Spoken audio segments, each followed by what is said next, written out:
Hello and welcome to today's edition of Accessible Globe TV News.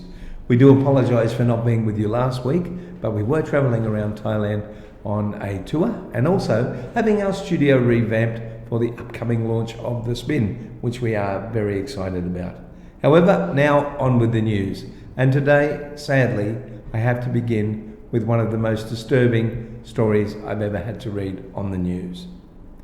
In China, 2 Chinese officials have been removed from office following the death of a 16-year-old boy with a disability whose father, the boy's carer, was quarantined with suspected coronavirus.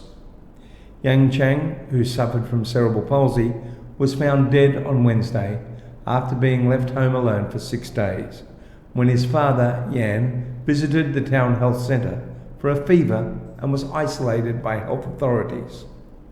Chinese media reported that Mr. Yan had appealed for help from local authorities, village doctors and relatives to take care of the boy, even making posts on social media appealing for help for his son, who he said was left alone without food or water.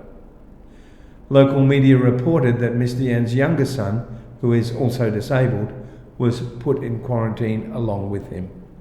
The local Communist Party secretary and town mayor have been dismissed over the case. A government statement said an investigation team concluded that local authorities had been working improperly and in an unrealistic manner in response to the coronavirus outbreak. The government report said while the boy had been visited by authorities, they had not cared for him dutifully.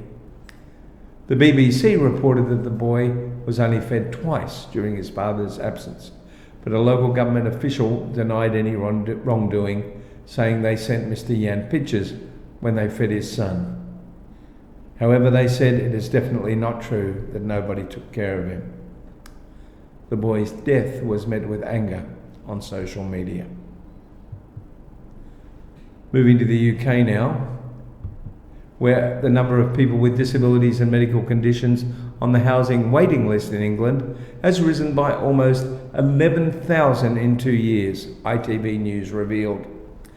The Department for Housing figures uncovered by ITV News showed that 119,621 disabled people or people with a medical condition were left waiting for an accessible home by their local authority in the years 2018-19, a rise of more than 10% since 2016-17. And that's despite the overall number of people on the social housing waiting list, which includes people without disabilities, increasing by just 0.02% in the same period.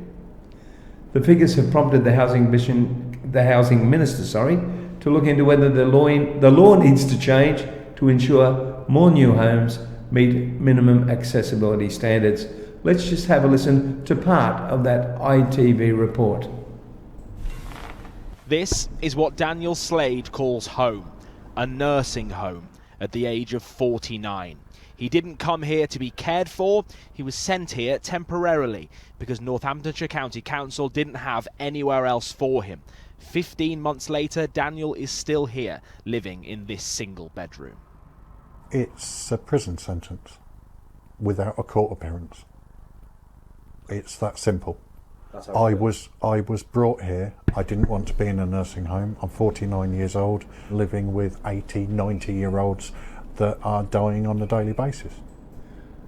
ITV News reported that 1 in 5 people within the population has a disability and the ageing population is growing, so it's a crisis that is just continuing to develop unless the government does something about it. Now, in reading that story, of course, we acknowledge that it's not just a problem in the UK but worldwide. There is a lack of housing for people with disabilities and medical conditions throughout the world, including where I come from, Australia. And it's something that really needs to be looked at with a sense of urgency. Moving now to Thailand, where we talk about Canadians who were horrified by the images 18 months ago from a wreckage-strewn intersection in rural Saskatchewan, I hope I said that right, where 16 members and staff of the Humboldt Broncos Hockey Club died, and 13 were injured when their bus was hit by a semi-truck that had blown through a stop sign. So the unexpected images that emerged from a Thailand hospital of Ryan Straczynski, 20, one of the injured Broncos, moving his legs for the first time since the crash, came as a welcome glimmer of hope. Now, this is apparently quite a developing medical treatment and not widespread at all. So for others who suffer from paralysis like Straczynski, the images must have prompted plenty of questions, beginning with, why don't we know more about this procedure? The experimental 4-hour surgery performed in Thailand is already helping a dozen other people with spinal cord injuries in the United States. To date, the results seem to be really promising, says David Darrow, Chief Resident of Neurosurgery at the University of Minnesota. Over the past 2 years, Darrow's research team has conducted the same type of experimental procedure as which is being done in Thailand, where surgeons implant a stimulator in the spine. The device is called a spinal cord stimulator and facilitates communication with the nerves below the injury. The device is not licensed in Canada or United States for the purposes of regaining mobility, but Darrow's team has approval to conduct the surgeries on a research basis in Minneapolis. The simulator consists of electrodes implanted in the spine, in the mid to lower back, as well as a battery usually implanted beneath the skin of the right buttock. They're just sort of fancy pacemakers, says Darrow, who has partnered with researchers in the University of Calgary and the University of British Columbia. The device costs between $20,000 to $30,000, Darrow says, excluding the cost of the operation, anesthesia and follow-up appointments. He said, even though most of the patients in the study have lived with their injuries for more than a decade, they still have residual signals coming from their brains, and the electrodes help the lower body receive the remaining signals. Participants have reported improved bladder function, and to the surprise of researchers, improved sexual function also. Straczynski, who was paralyzed from the chest down, said he isn't expecting a cure, but hopes the implant will restore some muscle movement. The doctor said it went very well, and he's quite optimistic. He said, however, there is risk involved. Now, Darrow, who conducts the implants with other neurosurgeons, estimates that only about 30 people in the United States have had this operation for the purpose of restoring function, but thousands of people have had it in Canada and the United States for the purposes of pain relief.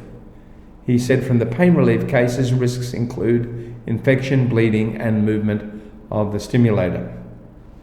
Getting back to Straczynski, he's hoping to make Canada's national sledge hockey team and go to the Paralympics. He apparently took his hockey sled to Thailand with him to stay sharp during the stay. And just as an aside, I was at the Friendly Design Expo in Bangkok, and I believe I met his parents, who were telling us how excited they were and of their hopes and how they'd had to come to Thailand to get the treatment, but they believed that it looked like it was going to be well and truly worth it.